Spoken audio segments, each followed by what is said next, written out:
After toplining a string of action movie failures, Arnold turns to an ensemble film written and directed by David Ayer to reignite his career. Is the third time the charm for Arnold's comeback attempt? Or does he suffer another career sabotage?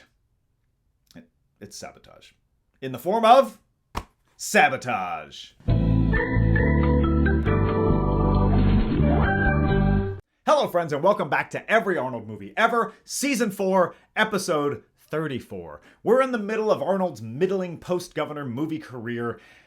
2013 was a rough year for our guy at the box office. His big comeback never materialized. The Last Stand fell hard. Escape Plan escaped theaters as quickly as it arrived. And The Expendables expended its ability to wring money from nostalgia. But Arnold kept plugging away, and in 2014 he stepped out of his comfort zone by surrounding himself with a young cast and a buzzy director, which seemed like the perfect use of his talents at this stage in his career.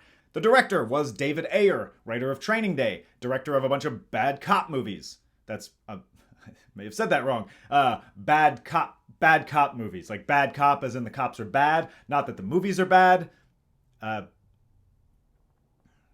Never mind. At the time, Ayer was coming off End of Watch, which was well-reviewed and financially successful. According to Arnold, Ayer was a fan of his and wanted to try something different with Sabotage. I saw his movie End of Watch, which I was blown away by. So I said to myself, I've got to take this opportunity and do this movie because I'll work with a great director and writer. Also, he promised me that he was going to put a cast together around me that was going to be really mind-blowing, and I believed him. And it is what he did. You've got Joe Mangienello, Terrence Howard, Sam Worthington, Sawyer from Lost. These other people. Arnold continued. He grew up watching my movies and admiring my work, so when he came to me, all of the stuff that he said he admired, he wanted to undo. That's always the odd thing about when people who grow up with your work and you have an impact on them, but he didn't want to do the movies that he has seen. He said, I'm going to make Arnold not be Arnold. As far as you can make Arnold not be Arnold, Ayer failed right out of the gate by naming the character John Breacher Wharton, another in a long line of Johns in his career. Quick John roll call, a Johntage if you will. John Matrix, John Kruger, John Kimball, and now John Breacher. However, Arnold's characters are generally charismatic, funny, heroic, and principled. Here, Arnold plays a morally gray, dour, vengeful character willing to do whatever it takes to achieve his goal. He's still naturally charming, but only when he's trying to manipulate someone. That was all by design. Ayer said, I went to him and said, let's start from zero and pretend you have no history. I wanted to reinvent him and flip expectations. The script for Sabotage is very loosely based on the Agatha Christie novel And Then There Were None. Bet you didn't see that coming. It was co-written by Ayer and Skip Woods, who, before this, also wrote Swordfish, Hitman, X-Men Origins Wolverine, The A-Team, and A Good Day to Die Hard. Oh God. He wrote two of Hugh Jackman's worst movies and the worst Die Hard movie. And his name's Skip. Sabotage follows Breacher, who leads a DEA special operations team responsible for raids on big-time drug dealers. The team is a bunch of hardened, corrupt dirtbags who steal $10 million from a drug cartel and then are picked off one by one, and a lot of the movie is spent figuring out who done it. Definitely a grimier role for Arnold than Last Stand or Escape Plan, which already makes it infinitely more fascinating, but does that translate to a good movie? Last episode, I said that I remembered this movie as being pretty damn good. Well, let's find out. We open on John watching a snuff film, then cut to 8 months later. Wharton and his dirtbag DEA team are about to bust up a super fun drug party. Narcs. They have an undercover agent who straight up murders a guy. There's money to be found here, and find it they do in a comically large amount. And it's pretty clear these agents are unprofessional. What with this office romance and all? I bet they didn't even clear that with HR. They skim $10 million off the top and shove it down the waterline, and then Wharton blows up the rest of the cash. Also slightly unprofessional. Later, when they go through the sewers to retrieve the money, it's gone. All that's left is a bullet. Another problem for Breacher and his team is that the FBI was conducting a joint investigation on the drug cartel and somehow know that $10 million went missing. They grill Breacher's team trying to get someone to flip, but they all stay quiet. I'm not a thief. If that cartel finds out that you took $10 million, they're gonna slit your throat from ear to ear. During the investigation, Breacher ends up subjugated to a desk job and is followed around 24/7. He gets squeezed in the bathroom. Wrong choice of words. How do you rock that off-the-rack, cheap-ass JCPenney shit when you can afford Armani? But responds in classic Arnold fashion.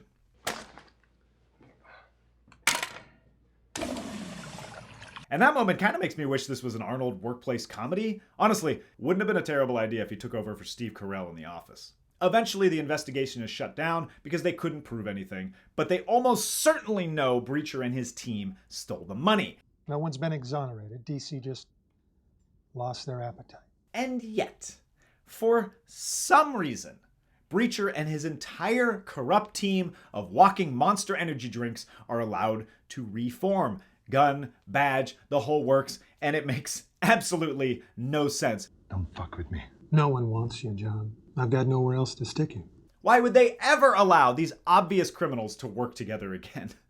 Now, in the 6 months the team has been inactive, they've gotten bored and lazy, which has led to some questionable life decisions like Mangienello's cornrows. These people are a complete mess. This place looks like a fucking crack house. They've lost trust in each other, and Breacher needs to find a way to restore it. Fucking get in your own lane. Y'all seriously taking giant ass steps. So he makes their training a live exercise and plants himself in the house. They succeed in not killing him, and they celebrate with a nice, quiet night out. After the team bonding summit, Pyro, one of the many indistinguishable members of the team, wakes up in his RV, pisses in the sink, as you do, then realizes his RV is parked on train tracks. Fuck! So, he gets erased. You've just been erased.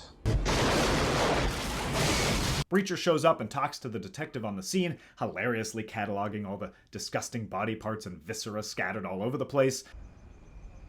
Your man's been drinking. Pretty gross. There we meet Detective Brentwood, who's assigned to the case. Brentwood visits Lizzie, who accidentally mistakes her for a stripper. Aren't you a little old for this shit? When they find out she's not, they then try to peer pressure her into drinking. I'm good, thank you. Pull your fucking panties out of your ass, sweetheart. Take the beer. And this exact scene played out when I was in high school. Guess which one I was? Look, I wouldn't want to spend 1 second with any of these people. They are just awful.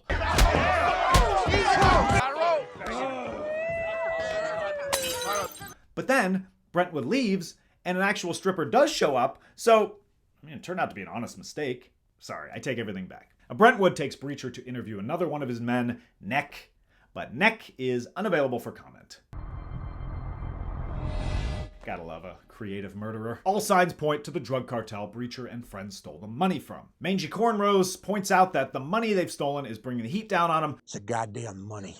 It's an occupational hazard when you fight the cartels. You believe that, Chief, or is that just some shit you're spitting in case this place is bugged? But Wharton shuts that down. Always a zone. Shut the fuck up. Brentwood finds out that Breacher was under investigation. Where's the body? Don't fucking scream at me with your fucking 48% body fat and you scroungy little bastard. Fucking liar.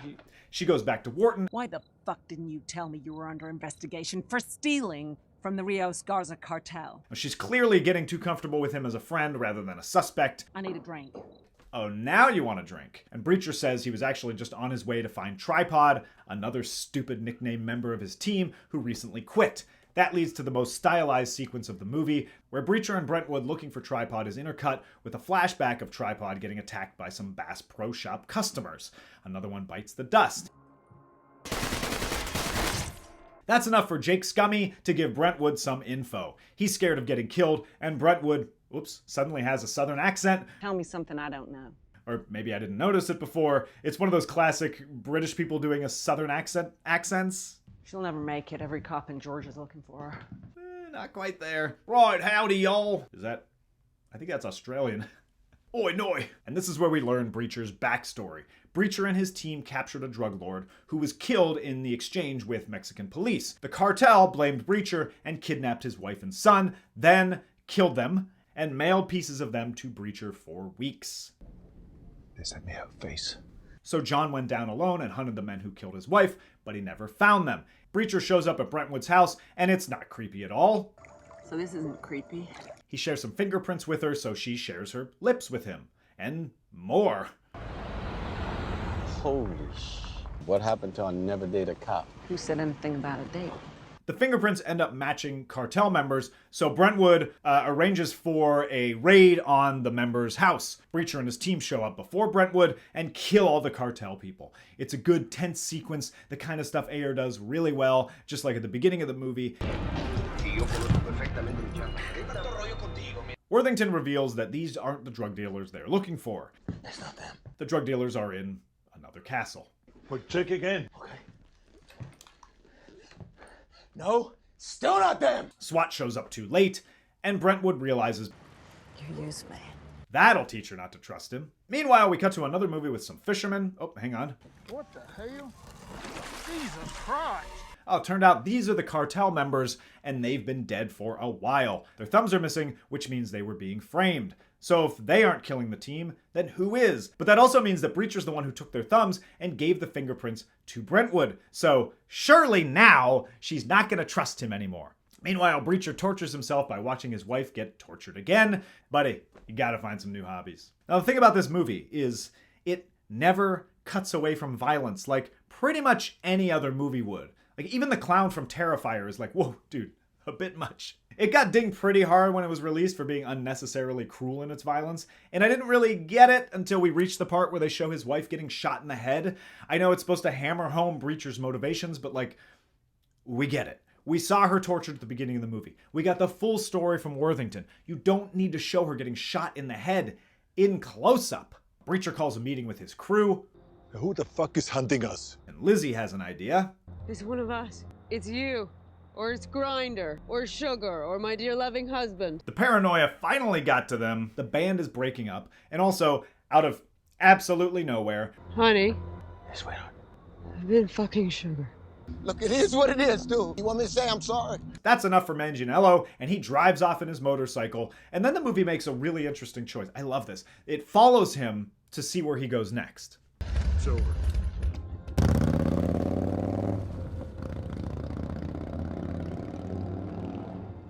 Cool. Milkshake, please. Flavor? Let's say chocolate. 3, 2, 1, chocolate. I wish. Instead, he goes to Brentwood and sings like a canary. He thinks Lizzie took the money, and Brentwood learned nothing because for some ungodly reason, she trusts Breacher enough to go back and tell him Mangienello snitched, even though Breacher just fucked her over. Just fucked her over. Look, I want to be on Brentwood's side, but she's so very dumb. Are you really this stupid? They meet with Mangia Cornrows in a public place, like they taught us in Goodfellas. I met Jimmy in a crowded place we both knew. But Sabotage doesn't play by your lame rules, man. This isn't your daddy's paranoia thriller. Public places aren't safe. We can protect you. That allows us to sneak in an Arnold classic. Get down! And the big reveal here is that Lizzie is responsible for everything. Well, Lizzie and I guess Terrence Howard too. He doesn't really do much more than drive Lizzie around. And now the hunt is on to capture them. We get a flashback to, I'm not really sure, it could have been like an hour prior. Lizzie and Jake Scummy have an argument and she accidentally murders him. Baby, I'm sorry. Whoopsie. I hate when that happens. But at least she does what any good wife would do when they accidentally slice up their husband. Give him a proper, respectful burial right next to the kale. Lizzie and Sugar take a hostage and meet Breacher and Brentwood in a parking lot. And it's a setup.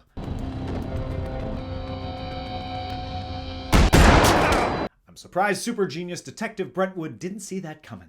This leads to a chase through the streets, and okay, yeah, maybe this movie is unnecessarily cruel.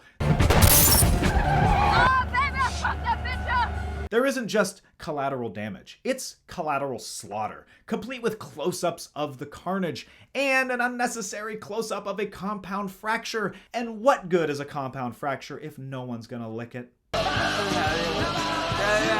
Eventually, the chase ends in ridiculously violent fashion, and Lizzie admits she killed everyone because they stole her $10 million. Why, Lizzie? Why? Because they stole my money. But it turns out she's wrong. I took the money. I took it. You took the money. What does that mean? Lizzie mentions Mexico, but can't say too much more because This is about fucking Mexico? Brentwood finally sees the real breacher. Gee, who could have caught the warning signs? But obviously, it's way too late. He's in the wind, and when we catch up with him next, he's in Mexico, wearing a cool hat and speaking Spanish. ¿Dónde está? He bribes the police chief with the stolen 10 mil and gets the location of the man who killed his family. In the final scene, Breacher finally exacts his revenge, then tries to fight his way out of the bar. This looks like the perfect moment for a catchphrase. But this definitely isn't that kind of movie.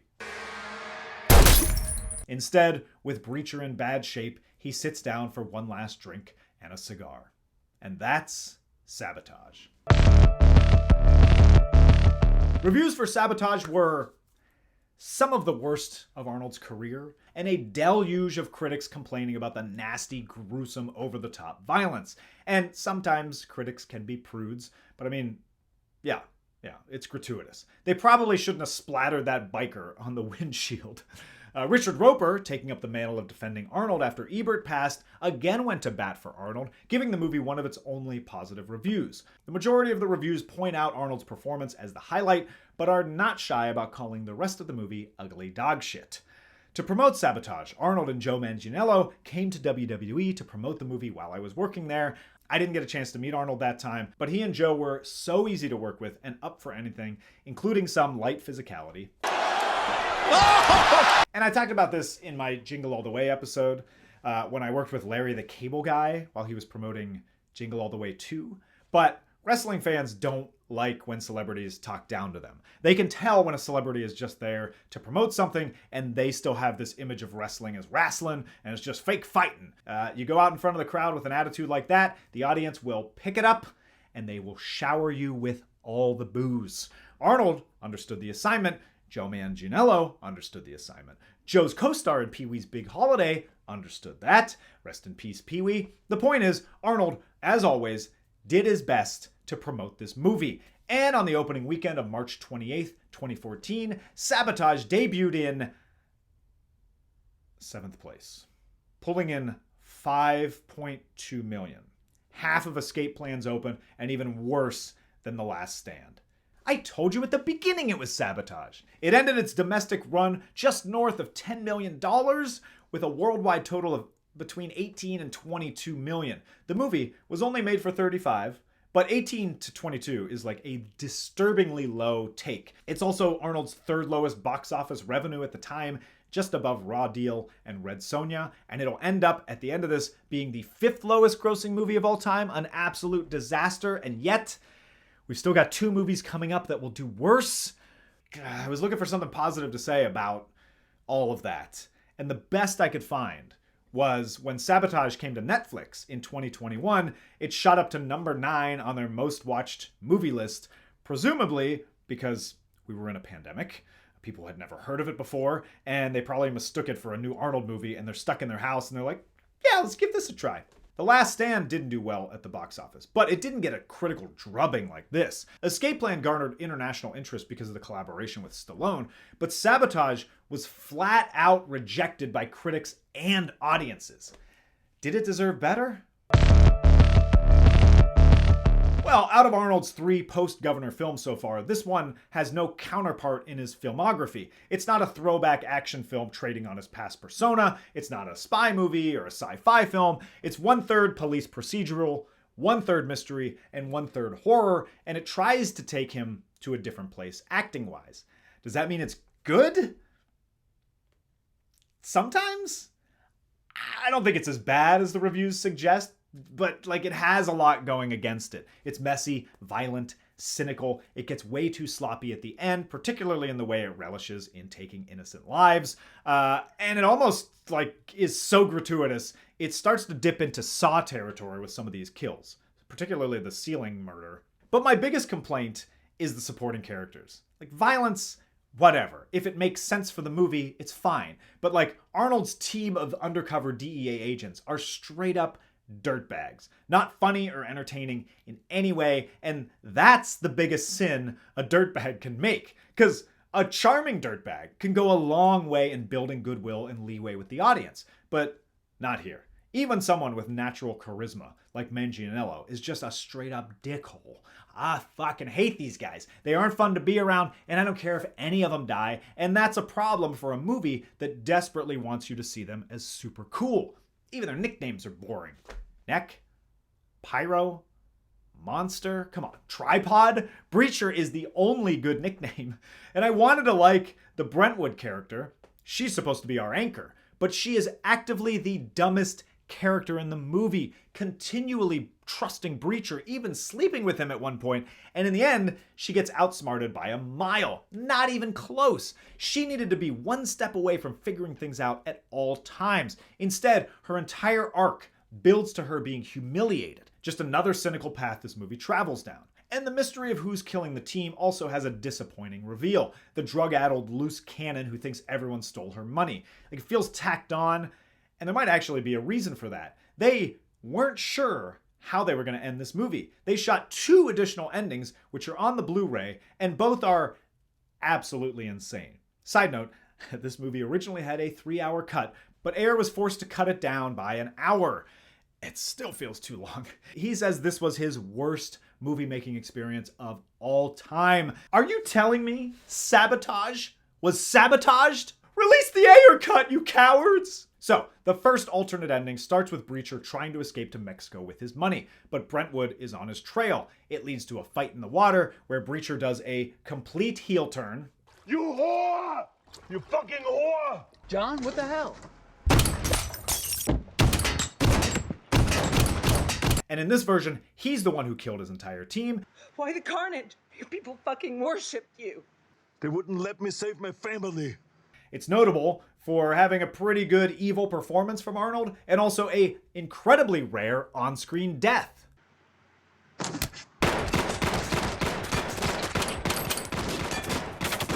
But his motivation is weak and nonsensical. He killed his entire team because they were like, hey man, don't go avenging your family. What, he couldn't just go on his own? That's absurd. Now, the second ending is similar, except no swampy fight with Brentwood, and the showdown flips it and ends with Breacher. I'm complying. Put your hand out of the is car, out. Jonathan. Even more humiliation for her. His explanation this time is that someone on his team sold him out to the cartel, leading to them killing his family. Someone on my team sold me out. So they all had to pay? I had to be sure. Which is a much better explanation, but once he kills Brentwood, it removes any sympathy or understanding you have for him and negates his vengeance at the end. The ending they did go with, Lizzie killed everyone, Breacher does whatever it takes to avenge his family, goes a long way towards explaining and redeeming his actions. I think they made the right call with this ending, making him morally gray, single-minded in his objective to kill the killers, rather than just a straight villain who killed his entire team and an innocent detective, even if the goal of avenging his wife is the same. You don't need to like his actions, but you should be able to understand them. And him duping his team makes a lot more sense than him killing them and Detective Brentwood. Although, I bet this movie would have gotten a lot more buzz if they went all the way with Arnold as the villain. Speaking of Arnold's performance, it's his best since Terminator 3, because he is trying something different. It employs some of the same tricks used in The Last Stand, a lot of it played in close-up, a grizzled vet contemplating his next move, the wrinkles on his face telling more of a story than dialogue could, but unlike The Last Stand, you aren't quite sure what he's thinking, because a lot of his actions are dubious. Plus, he's got a way better haircut than The Last Stand, even though he allegedly thought it looked pitiful, and I'm not saying that because I also accidentally got the same haircut as him. This is the most shades of gray character Arnold has ever played. In 90% of his movies, Terminator notwithstanding, Arnold is a clear-cut good guy who fights honorably and for a good cause. The closest he gets to shades of gray is True Lies, where he uses government resources to spy on his wife, but that's presented heroically outside of Tom Arnold's protests. Here, he's morally slippery, and it always feels like he's lying to someone or manipulating them to get what he wants. It's exciting to watch after a series of slightly phoned in performances, and even though the movie isn't particularly good, Arnold is. Alright, let's get to the stats. Acting chops. I'm going to go with a 7. It is an acting stretch for Arnold, and he does pretty well. We're going to see a little bit more of this type of performance from Arnold coming up. Kill count, 11, for a total of 728. I really thought we'd get to 1,000, but I don't know if that's going to happen. Catchphrase. This is a struggle, but I'm gonna go with Don't fucking scream at me! Look at you with your fucking 48% body fat! And you scrawny little bastard! Fuck you guys! And here are the every Arnold movie ever rankings. 30 to 20 remain unchanged. 19, Escape Plan. 18, Sabotage. And the top 17 stays the same. Next up, after trying and failing and trying and failing and trying and failing to recapture the glory days, Arnold gets back to his acting roots in his first fully dramatic role since Stay Hungry. It's the indie zombie drama, A Drombie? I don't know. It's Maggie. See you then.